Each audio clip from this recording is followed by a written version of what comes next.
Hello everyone, very happy to be here to meet you all on this channel. And on behalf of Taitra, I would like to welcome you to our webinar today. Thanks to its highly integrated industrial cluster with 2,500 manufacturers continuously put their efforts on enhancing quality and innovation, Taiwan Autoparts enjoy a famous reputation for diversification and flexibilities in the global market. In 2019, this sector recorded another spectacular performance with an export value of US $7 billion, which accounts for 80 to 90% of the global market. Taiwan also plays an important role in automotive aftermarket, with the top 3 export markets being the US, Japan, and China. Nearly 50% of the world's total exports of Taiwan goes to the US, with an export value of US $3.4 billion. A strong ICT base also grants Taiwanese manufacturers the ability to meet the OEM and the ODM market's need. That all explains why the 36th edition of AMPA has become one of the most dynamic and influential trade platforms and ranked as the world's 4th largest exhibition. The event has attracted over 1,400 exhibitors in 4,000 booths and 7,000 international buyers to visit and sourcing. And as the global auto industry trend is heading toward ACES, short for autonomous, connected, electric, and shared services, this coming AMPA in October will not only bring traditional auto parts on display, but will also integrate electric vehicles and intelligent transportation system exhibits, showcasing the future of the automotive industry. While the current pandemic has disrupted the global market, making necessary adjustment is key to staying ahead.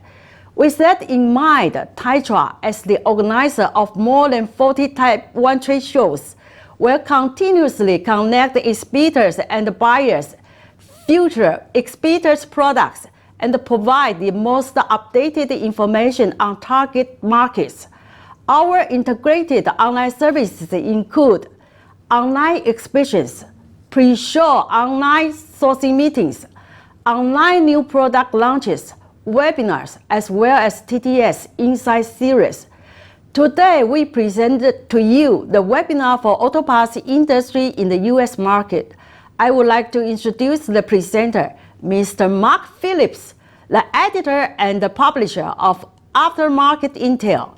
Mark is one of the most professional and experienced analysts, having served the automotive industry for almost 12 years and has been attending AMPA over the past decade. I am confident he is the best representative for this webinar session.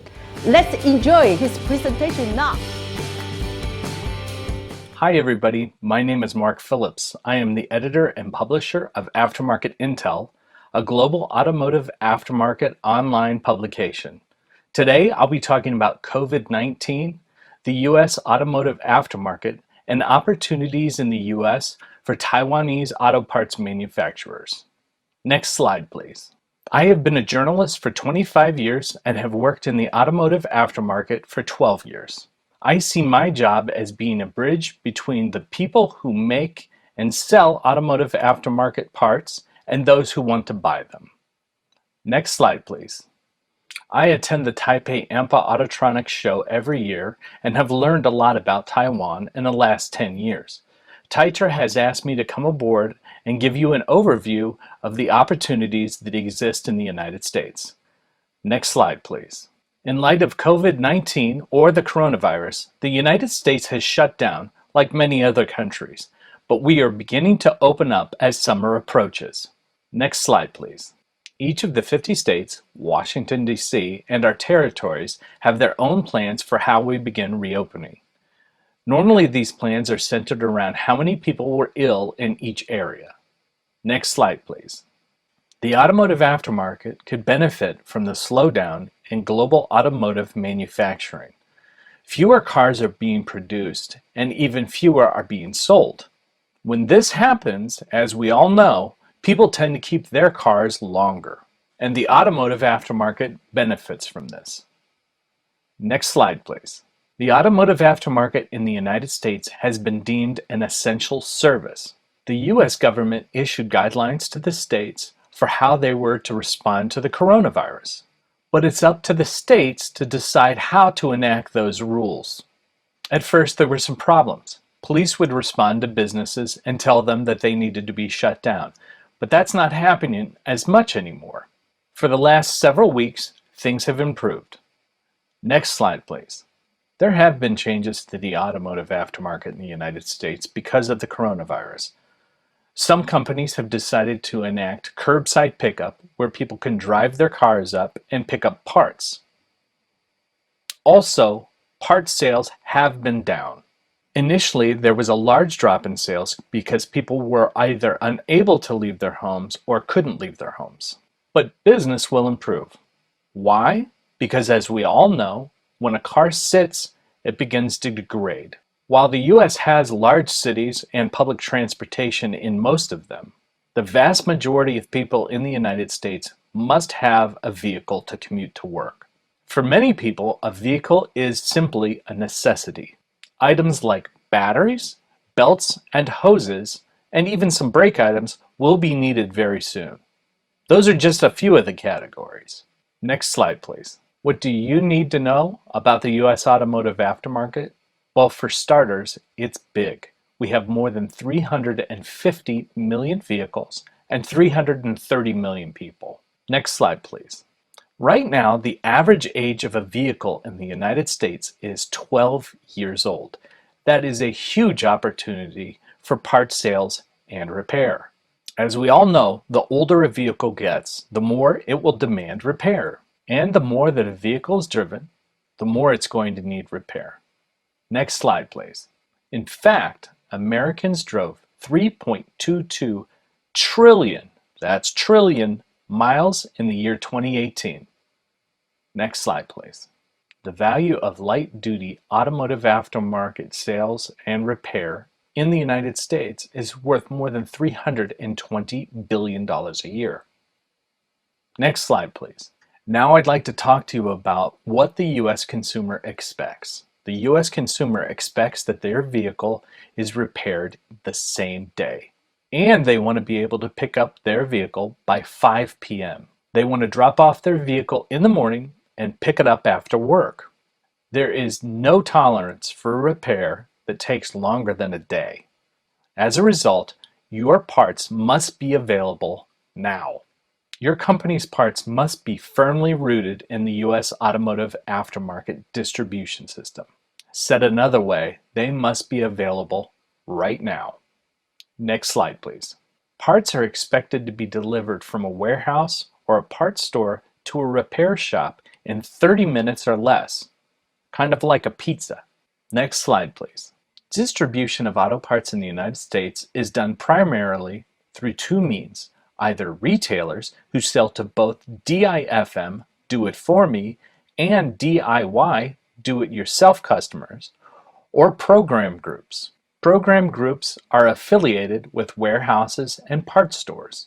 What is DIFM? When people have a technician or repair shop do the repairs for them. DIY is when they want to handle the repair themselves. Orders of parts from a repair shop are obviously higher because they are professionals doing repairs on vehicles. Many times they order more parts. They also handle more complicated repairs.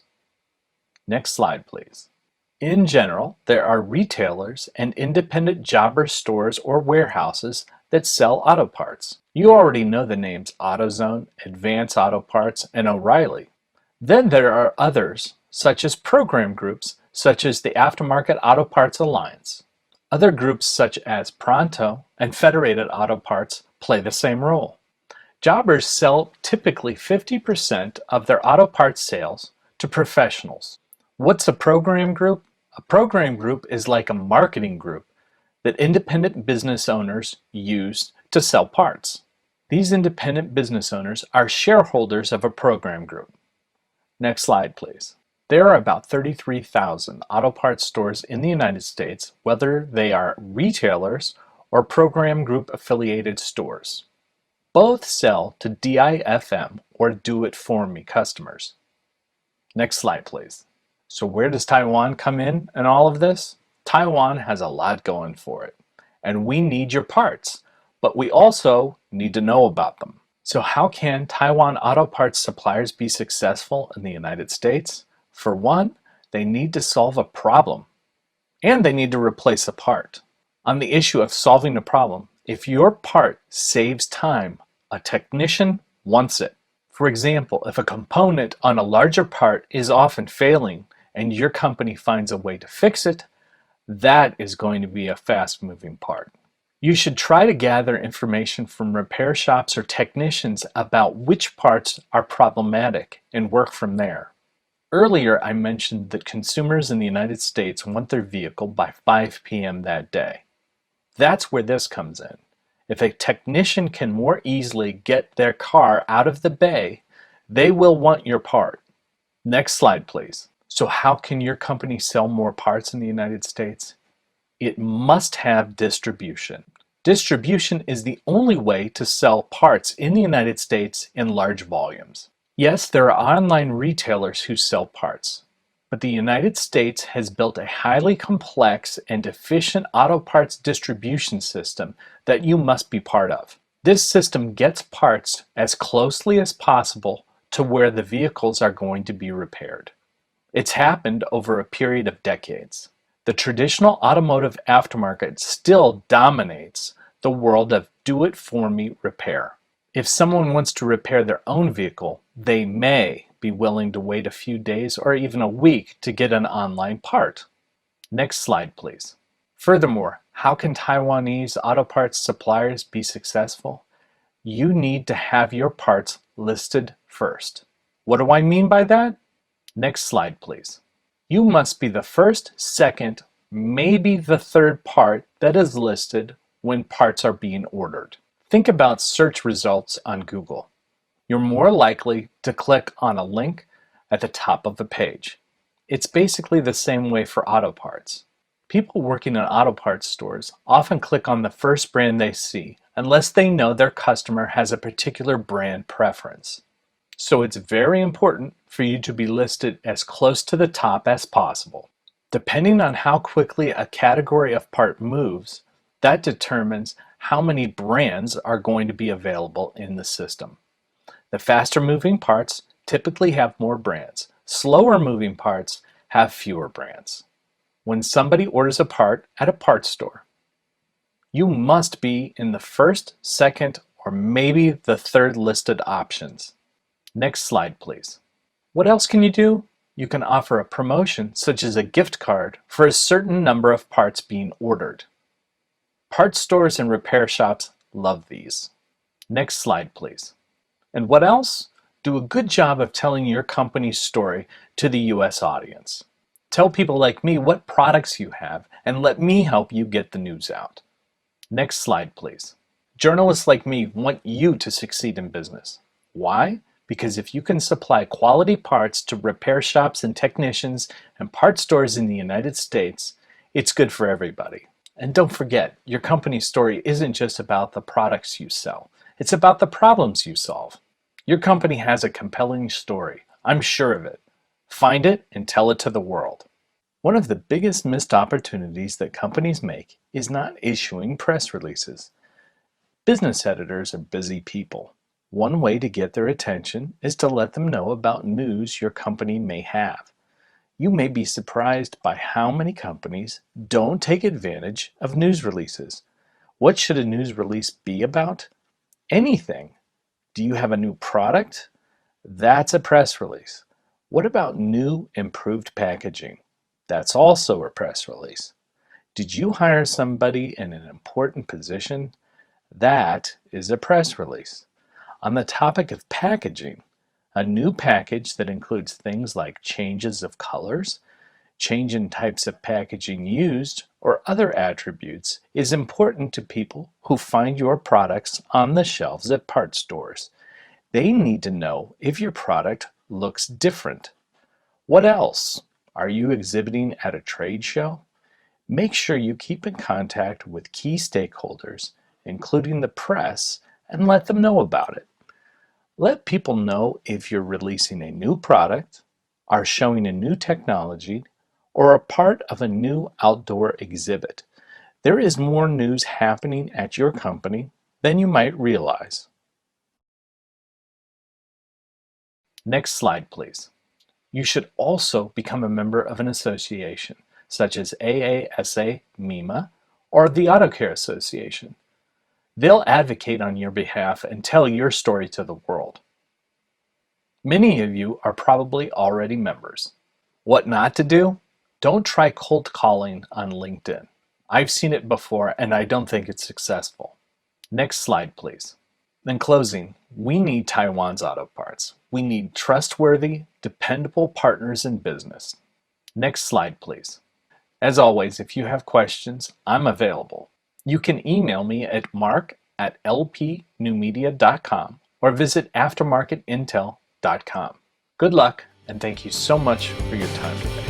Thank you for your insight, Mark. I found the content very useful, and I hope you like it too. Attending a trade show is always crucial to your business. That's why we have TAIPEIAMPA.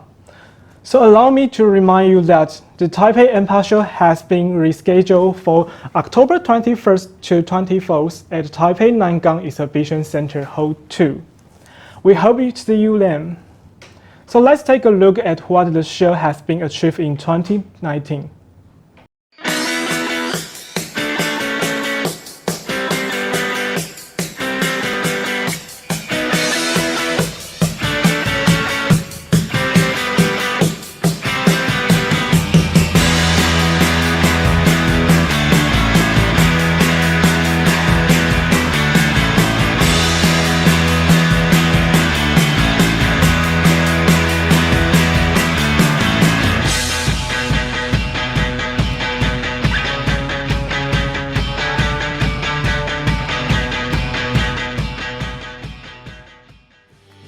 Thank you for watching today.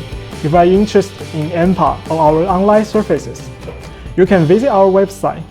So see you next time. Bye bye.